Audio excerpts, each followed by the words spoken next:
মানুষকে হত্যা করে 10 মিনিটের মধ্যে তাকে প্রকাশ্য দিবালোকে আগুন দিয়ে জ্বালিয়ে দেওয়া হয়েছে। এই ইন্ডিয়ান এস্টাবলিশমেন্টের পলিটিক্যাল উইং এর নাম আওয়ামী লীগ। যে তার সন্তানকে যখন পুড়িয়ে দেওয়া হয়েছে তখনও তার হাত নড়ছিল, তখন সে মারা যায় নাই। হাসিনা আসুক, আমরা তো বলি তার ফাঁসি চাই, আমরা তার বিচার চাই, সুষ্ঠু বিচার। শত শত কোটি টাকা আগামীকালকের জন্য তারা বাজেট করেছে, শত শত কোটি টাকা একটা মেসাকার করবার জন্য। প্রথমত হলো আমাদের প্রস্তুতি তো ধরেন অনেক পরের ব্যাপার।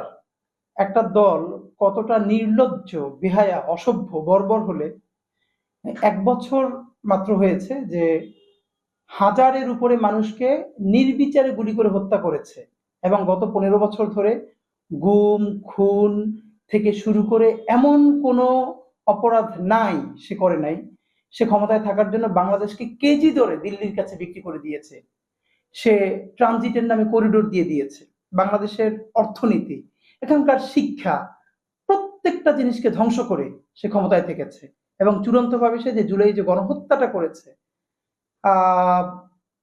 4 বছর 5 বছরের শিশু পর্যন্ত রেহাই পায় নাই। আপনি দ্বিতীয় বিশ্বযুদ্ধের পরে হিরোশিমা নাগাসাকিতে যেরকম মানুষকে পুড়িয়ে ফেলা হয়েছে, এরপরে সম্ভবত পাবেন না যে মানুষকে হত্যা করে তারপরে লাশ 10 মিনিটের মধ্যে তাকে প্রকাশ্য দিবালোকে আগুন দিয়ে জ্বালিয়ে দেওয়া হয়েছে।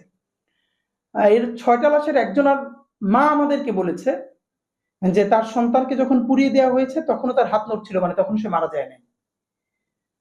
কি বিভৎস! আপনি ভাবেন, এইরকম একটা গণহত্যার পরে এই দলটা, আমি তো বলি যে আওয়ামী লীগ তো আসলে কোনো দল না, এটাকে আপনার বরং নাম বলা উচিত যে মাফিয়া বলেও আপনি এটাকে গুণ করতে পারবেন না। এটা কোনো তুলনা নাই। এখন পর্যন্ত আওয়ামী লীগের সুপ্রিম কমান্ড থেকে শুরু করে একদম নিচ পর্যন্ত একটা মানুষের মধ্যে সে অনুতাপ বোধ নাই। যে আমরা যারা প্রচন্ড খুনি, তারাও একটা সময় অনুতাপ বোধ কাজ করে, তাদের রিগ্রেট ফিলিং হয় যে আমি এরকম মানুষগুলোকে হত্যা করেছি, অন্তত একবার ক্ষমা চাই। আমি ফিল করি। এরা তো ফিল করা দূরের কথা, এখন এরা বলবার চেষ্টা করছে এরে ধরো, এরে মারো। সুবিধাটা হলো, আমি আপনাকে আবারও বলি, আমাদের যেটা ব্যর্থতা, এই ব্যর্থতা বাংলাদেশের সবার, বাংলাদেশপন্থী মানুষের, সেটা হলো আমরা জুলাই গণ অভ্যুত্থানে এইখানে যে আওয়ামী এস্টাবলিশমেন্ট, এটাকে আসলে আওয়ামী এস্টাবলিশমেন্ট বলা ঠিক না, এটা টোটাল ইন্ডিয়ান এস্টাবলিশমেন্ট। এই ইন্ডিয়ান এস্টাবলিশমেন্টের পলিটিক্যাল উইং এর নাম আওয়ামী লীগ। আমরা জুলাইয়ের ঐতিহাসিক গণ অভ্যুত্থানের পরে শুধু সেই আওয়ামী লীগের টপ টায়ারটাকে পলিটিক্যাল জায়গা থেকে আমরা তাদেরকে সরিয়ে দিতে পেরেছি, কিন্তু তাদের যে সব থেকে বড় বিনিয়োগ এবং বড় এস্টাবলিশমেন্ট কালচারে, আর্টে, লিটারেচারে, সাহিত্যে, সমস্ত প্রতিষ্ঠানে, বিজনেসে, মিডিয়ায় আমরা কোথাও হাত দেই নাই, দিতে দেওয়া হয় নাই। আর্মি থেকে শুরু করে, পুলিশ থেকে শুরু করে, আমলাতন্ত্র থেকে শুরু করে, কোথায় তাদের বিরুদ্ধে অ্যাকশন নেওয়া হয়েছে? যেই আমলাতন্ত্র আছে সেই পুলিশই অলমোস্ট আছে, তাদের বিরুদ্ধে তেমন কোনো বিচার হয় নাই। এবং বিজনেস গ্রুপ দেখেন, এস আলমের সাথে হাসিনার যে মিটিং হলো 2 মাস আগে, তারপর থেকে দেখবেন যে বাংলাদেশে ওই যে আপনারা নিউজ করেছেন যে মিছিলে নামলেই 5,000, ব্যানার ধরলে 7,000, এটা কম, এর থেকেও অনেক বেশি। আপনারা জানেন 30 জন যদি একটা মিছিলে নামে, কারওয়ান বাজারে বলে জয়, যাত্রা বলে গিয়ে বাংলা।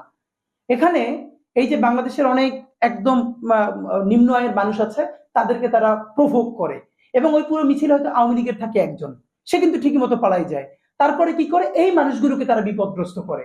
এবং দেখবেন এই ভিডিও, আচ্ছা এত যদি পারো, শেখ হাসিনা বলছে না তারেক রহমান রে, পারলে বেটা দেশে আয়, তো তোরা যদি তোদের বুকে সত্যি অনেস্টি থাকে যে তোরা কোনো গণহত্যা করো নাই, তাহলে এই যে শেখ হাসিনা দেশে আসতেছে না কেন?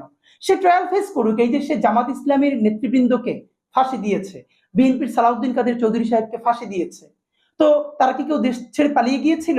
এমনকি জামাত ইসলামের তো মীর কাসেম আলী সাহেব বিদেশে থেকেই যেতে পারতেন, তার বিরুদ্ধে যখন মামলা হয়েছে। তারপরও তিনি সৎসাহস নিয়ে এই দেশে এসেছেন, ট্রায়াল ফেস করেছেন, এবং তিনি তো হত্যার শিকার হয়েছেন, বিচারিক হত্যাকাণ্ডের। তাহলে এখন যেই ট্রাইব্যুনাল আওয়ামী লীগ প্রতিষ্ঠা করেছে, হাসিনা প্রতিষ্ঠা করেছে, যেই দেশ তারা বলে তার বাপে বানাইছে, তার বাপের বানানো দেশ, তার নিজের বানানো ট্রাইব্যুনাল, সবকিছু আছে, যেইখানে তাদেরকে তারা সারাদিন যাদেরকে বলেছে রাজাকার আলবদর, তারা পর্যন্ত রাষ্ট্রের প্রতি সম্মান জানিয়ে আদালতে এসেছে, তারপর বিচার এর মুখোমুখি হয়েছে। তাহলে হাসিনা কেন আদালতে আসছে না? হাসিনা আসুক, আমরা তো বলি তার ফাঁসি চাই, আমরা তার বিচার চাই, সুষ্ঠু বিচার। সে যদি আসলেই নিজেকে প্রমাণ করতে পারে সে গণহত্যা করে নাই, সে আদেশ দেয় নাই হেলিকপ্টার থেকে গুলি করবার, ফাইন, তাহলে তার বিচার অফিসে বেকসুর খালাস পাবে। আর যদি প্রমাণিত হয় সে লাশ জ্বালিয়ে দিয়েছে, প্রত্যেকটা হত্যাকাণ্ড সে অর্ডার করেছে, তাহলে সে বিচার মেনে নিতে, তার সমস্যাটা কোথায়? তো এই আওয়ামী লীগকে উস্কে দিয়ে এত বড় একটা গণহত্যা করলো, লাশ জ্বালিয়ে দিল, পুড়িয়ে দিল, এরপরও সে এখন বিদেশে বসে মানুষকে উস্কে দিচ্ছে। এইখানের যে কিছু গরিব মানুষ তাদেরকে নামিয়ে মিছিল করাচ্ছে, ব্যানার ধরাচ্ছে। এই যে এই মানুষটা আওয়ামী লীগের কিছু জানে না, তাকে 5,000 টাকার লোভ দেখায় যে মিছিলে নিয়ে আসে, তাকে পুলিশ ধরে নিয়ে গেলে ছাড়াবে কি? আওয়ামী লীগ ছাড়াবে? তাদের এখন একমাত্র ভরসা এস আলমের যে হাজার হাজার কোটি টাকা, কতগুলো ব্যাংকে দেউলিয়ে করে সেই টাকা বিদেশ চলে গেছে, হাজার হাজার কোটি টাকা আওয়ামী লীগের গুন্ডারা পান্ডারা সারা পৃথিবীর বিভিন্ন দেশে পাচার করেছে। সেই টাকার যদি 1% তারা এখন বিনিয়োগ করে, শত শত কোটি টাকা আগামীকালকের জন্য তারা বাজেট করেছে, শত শত কোটি টাকা একটা মেসাকার করবার জন্য। কারণ আগামীকাল আন্তর্জাতিক অপরাধ ট্রাইব্যুনাল খুনি হাসিনা যে খুনগুলো করেছে সেটার যে বিচারের রায় আসবে তার তারিখ ঘোষণা করবে, ঐতিহাসিক ব্যাপার। যে এবং আমরা এটুকু নিশ্চিত হয়েছি এখানকার যে তদন্ত সংস্থা, এই আমি দেখেন, আমি তো হাসিনাকে দেখেন, হাসিনা আমাকে আমি দৃঢ়ভাবে বিশ্বাস করি, আমাকে তিনি বাই নেম চেনেন, কারণ তার তার সন্তানের এবং আওয়ামী লীগের পেজ থেকে আমাকে নিয়ে রিপিটেডলি 6 বার পোস্ট দেওয়া হয়েছে, এবং আমাদের ইনকিলাব মঞ্চ থেকেও। তা আমি বলি কি, যে আপনি একটা কাজ করেন, আপনি বাংলাদেশে এসে এই মামলাগুলো নিয়ে আপনার বিরুদ্ধে যদি বেইনসাফি হয় তাহলে আন্তর্জাতিক অপরাধ আদালতে যান। কিন্তু আপনি ট্রায়াল ফেস করেন, আদালত ফেস করেন। এই আদালত ফেস না করে দিল্লিতে বসে উস্কানি দিয়ে, নিজের তো কোনো সমস্যা নাই, নিজে আছে দিল্লি, মেয়ে আছে এক দেশে, ছেলে আছে আমেরিকায়, আর যতগুলো টাকা পাচার করছে হাজার হাজার কোটি টাকা, কেউ সিঙ্গাপুরে, কেউ মালয়েশিয়া, বাকিরা আমেরিকায়, কানাডায়, বেগমপাড়ায়, এখন ওখানে বসে উস্কানি দেয়। আর এখানে কিছু অবুঝ মানুষ এইখানে বলে জয়, মাথায় গিয়ে বলে বাংলা, এরপরে পাবলিকের মার খায়।